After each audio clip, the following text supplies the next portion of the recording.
ये कहानी है एक ऐसे युवक की जो अपने पीठ पर सैकड़ों किलो वजनी पत्थर रखकर पुशअप्स कर सकता था। उसके कंधों की हड्डियां आम इंसानों से अलग थीं, मानो कुदरत ने उसे मार्शल आर्ट्स के लिए ही बनाया हो। लेकिन फिर भी उसके गुरु उसे अपंग समझते थे क्योंकि वो जन्म से गूंगा था। गुरु ने उसे कभी युद्ध कला सिखाने की कोशिश नहीं की। उसका हर दिन सिर्फ लकड़ियां काटने और पानी भरने में बीतता। लेकिन एक दिन गलती से वो मंदिर के उस हिस्से में चला गया जहां जाना मना था।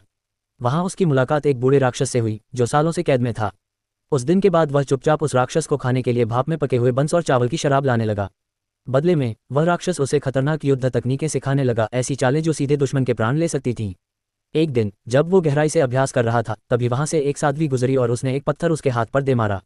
युवक ने उसे पकड़ लिया और घुटनों के बल बैठकर उससे प्रार्थना की कि उसे भी कुछ सिखाया जाए।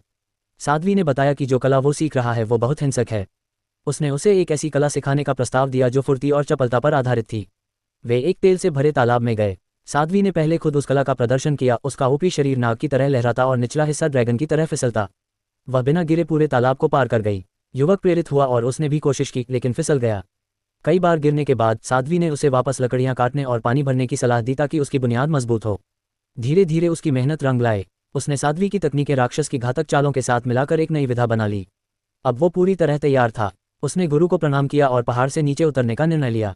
लेकिन शाओलिन परंपरा के अनुसार पहाड़ से उतरने से पहले उसे लकड़ी के योद्धाओं की गली पार करनी थी। 2 कतारों में दर्जनों लकड़ी के पुतले जिनके हाथ पैर गुप्त यंत्रों से चलते और हर एक का हमला अलग होता था।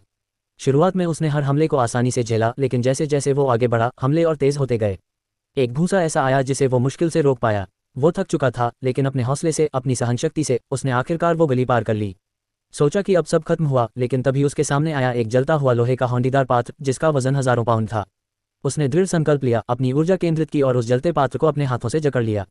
उसके हाथ झुलसने लगे, मुंह से लार टपकने लगी, लेकिन उसने दांत भींच लिए और हार नहीं मानी। घोड़े जैसी स्थिर मुद्रा में खड़े होकर उसने धीरे धीरे उस पात्र को उठाया और जगह बदल दी। जब उसने उसे जमीन पर रखा उसके हाथ जल चुके थे, लेकिन उसका इम्तिहान पूरा हो चुका था। अब वो पहाड़ से नीचे उतर गया था, पहले से कहीं अधिक ताकतवर, पहले से कहीं अधिक आत्मविश्वासी।